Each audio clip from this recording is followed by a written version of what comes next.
ब्रह्मांड में सूर्य को भी चलने की शक्ति चाहिए, वायु को भी चलने की शक्ति चाहिए, पृथ्वी को भी भ्रमण करने की शक्ति चाहिए, नदी को भी प्रवाहित करने की शक्ति चाहिए।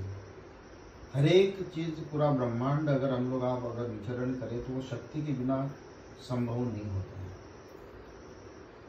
अगर आप देखें तो ब्रह्मदेव के पास सरस्वती है, विष्णु के पास लक्ष्मी है, और सभी पूरे ब्रह्मांड में अगर कहीं ना कहीं उस स्त्री रूपा ही वर्ण, पृथ्वी देखो, जल देखो, अग्नि, वायु, सभी में कहीं ना कहीं देवी स्वरूपा ही उसका प्रतिनिधित्व करता है। लक्ष्मी, धन चाहिए तो आपको लक्ष्मी के पास जाना है, विद्या चाहिए तो सरस्वती के पास जाना है, शक्ति चाहिए तो माँ पार्वती के पास जाना है। तो ये कहीं ना कहीं ब्रह्मांड में सभी उस परात्पर परमात्मा का शक्ति का ही वर्णन आता है। और बिना शक्ति का कोई भी जीवात्मा चल नहीं सकता है। चलना, बोलना, खाना, पीना, रहना, सोना, जितने भी मनुष्य अपने जीवन में क्रियात्मक कर्म करता है, उस क्रियात्मक कर्म में शक्ति का ही आश्रय बनते ही आप आगे बढ़ते हैं। एक अवस्था जिसको हम लोग साधारण मनुष्य के लिए, साधारण क्रियाओं के लिए शक्ति चाहिए, साधनात्मक, ध्यानात्मक, पूजनात्मक, जितने भी देश चलाने के लिए शक्ति चाहिए, तो कहीं ना कहीं हरेक का प्रतिनिधित्व शक्ति करती है। इसका मतलब ये है कि उसके बिना ये पूरा ब्रह्मांड अधूरा है। तो उसी का पारायण करना, उसी के आश्रय में रहना, उसी का आशीर्वाद प्राप्त करते हुए हमारे जीवन में उस परात्पर परमात्मा का आश्रय प्राप्त करते हुए जो कहा गया है कि दिनमर्दनम तदर्धम व मुहूर्तम क्षणमेव च ये शृण्वन्ति नरा भक्त्या न तेषाम दुर्गति कचित। जहाँ एक आधा पल, एक क्षण भर भी अगर कोई व्यक्ति ये शृण्वन्ति सदा भक्त है, देव्या भागवती कथा तेषाम सिद्धिर्न दुरस्ता तस्मा शैव्या सदा नरभी। दिन में आधा क्षण भी अगर कोई सुन ले, माँ का स्मरण भी सुन ले, तो दुर्गति कचित। और कहते हैं कि सर्व यज्ञेषु तीर्थेषु सर्वदानेषु यत् फलम सकृत पुराण सर्वनाथ फलम लभते नरा।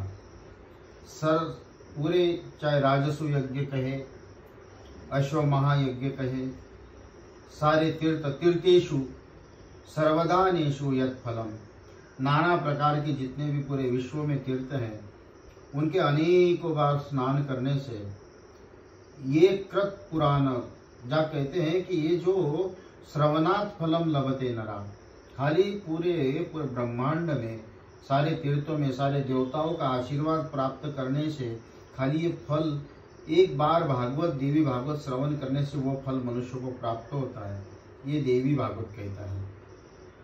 इसलिए इस देवी भागवत का वर्णन हम लोग निरंतर उस परात्पर परमात्मा तथा न गंगा न गया न काशी न नैमिष्य नो मथुरा न पुष्करम पुनाति सद्यो बदीरी वनम नो यथाई देवी मुखम यश विप्रा। कहते कि ना गंगा, काशी, मथुरा, नैमिष, ना बद्री का वन, लेकिन देवी उस परात्पर परमात्मा का आशीर्वाद प्राप्त करते हुए अगर हम लोग उसका एक बार भी श्रवण चरित्र का श्रवण कर सके तो शीघ्र ही उस व्यक्ति के जीवन में माँ का आशीर्वाद प्राप्त होता है। इसलिए हम लोग उस पराम्बा जगत जननी देवी स्वरूपा उसका श्रवण करते हुए हमारे जीवन में उनका आशीर्वाद प्राप्त करें। और इसका महात्म्य का वर्णन आता है कि कई प्रकार के, और ये ऐसा किया था देवी भागवत का वर्णन आता है, आपको बताना चाहता हूँ।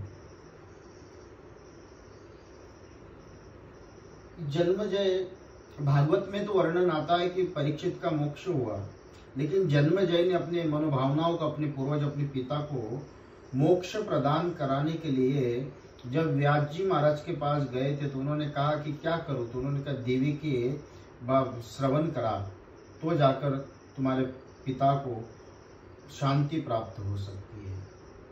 तो जन्मजय ने और आपको एक और इसमें नई बात बताओ, देवी भागवत में यह आता है कि जितने भागवत में प्रश्न हैं उन सारे प्रश्नों के उत्तर अगर कहीं मिल सकते हैं तो वो देवी भागवत में है।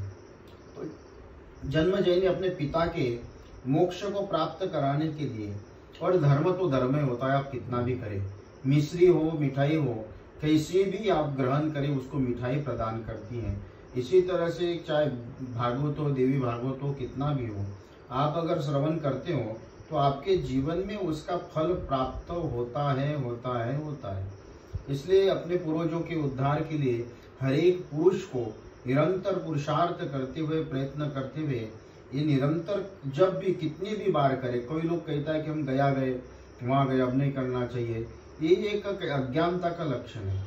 अपने पूर्वजों के लिए तो निरंतर सतत करते हुए, उनके लिए जितने भी वंशज है उनके लिए करते हुए अगर आप करते रहोगे तो आपके जीवन का कल्याण भी होगा और आपको समृद्धि और सफलता भी अपने आप प्राप्त होगी। इसलिए जन्मेजय ने अपने पिता और अपने पूर्वजों के लिए देवी भागवत, और व्यास जी महाराज उसमें वर्णन आता है वसुदेव जी अपने पुत्र को कैसे प्राप्त कर सके। और इसका एक महात्म्य आता है कि देवी भागवत का महात्म्य आपको समझाना चाहता हूँ।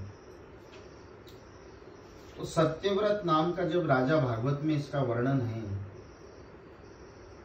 सत्यव्रत सूर्य देवता का बड़ा उपासक था और सूर्यदेव ने उसको शामंतक मणि दिया था। और शामंतक मणि देने के बाद उस परात्पर परमात्मा का आश्रय प्राप्त करते हुए उसका रात्रि में भी इतना दिव्य प्रकाश रहता था कि लगता था कि ये प्रति सूर्य यहाँ भ्रमण कर रहा है, और रोज कई मन सोना देता था। भगवान कृष्ण के जब दर्शन करने के लिए गया, भगवान ने वो मणि देखा और उसने कहा कि मथुरा के राजा उग्रसेन को इसकी जरूरत है, उनका बहुत बड़ा साम्राज्य है, ये मणि तू दे दे। उसने मना किया। सत्राजित का अनुज भाई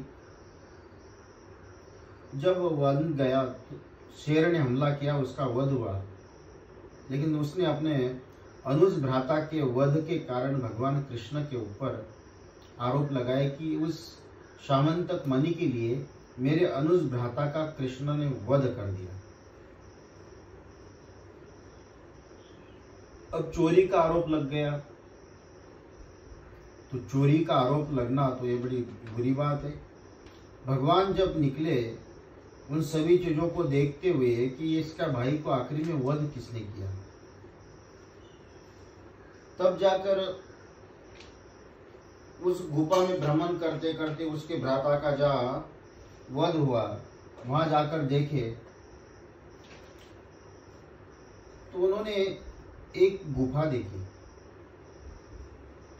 और गुफा में जाते हुए वो गुफा स्वयं उस परात्पर परमात्मा के जो राम अवतार में ईश्वर के जो अनन्य भगत थे, वो जाम्बुवंत की गुफा थी। जाम्बुवंत की गुफा में गए, और गुफा में जाने के बाद जामवंत जी महाराज के साथ कई दिन तक युद्ध हुआ, और जाना में त्वाम विष्णु, उनके मुष्टिका प्रहार होते ही जामवंत गिर गए। उन्होंने कहा कि मैं आपको जानता हूं कि आप कौन हैं, और ऐसा दोनों का संवाद करते, और मेरे घर में भगवान आए, उनके लिए मैं क्या कहूँ, तो जाम्बुवंती को उन्होंने दे दिया। इधर वसुदेव जी महाराज बड़े चिंतित हुए। चिंतित होते हुए नारद जी महाराज का स्मरण करते नारद जी वहां प्रकट हो गए। नारद जी से पूछने लगे कि मेरा बेटा अभी तक लौट कर नहीं आया, तो मैं क्या करूं। तो नारद जी महाराज ने वसुदेव जी से कहा कि अगर आपके पुत्र को लौट कर अच्छे निर्विघ्नता के साथ आना चाहते हो तो आप स्वयं माँ भगवती का उपासना करो, देवी भागवत का पारायण करो। तभी उन्होंने देवी भागवत का पारायण बिठाते बिठाते भगवान कृष्ण निर्विघ्नता के साथ में जाम्बुवंती को घर लेकर आए। तो वसुदेव जी महाराज को विश्वास हुआ कि मैंने माँ देवी का पूजन करने के कारण, इसी के कारण उस परात्पर परमात्मा कृष्ण स्वयं निर्विघ्नता से आए। ये इसका एक महात्म्य आता है। कृष्ण कन्हैया लाल की जय।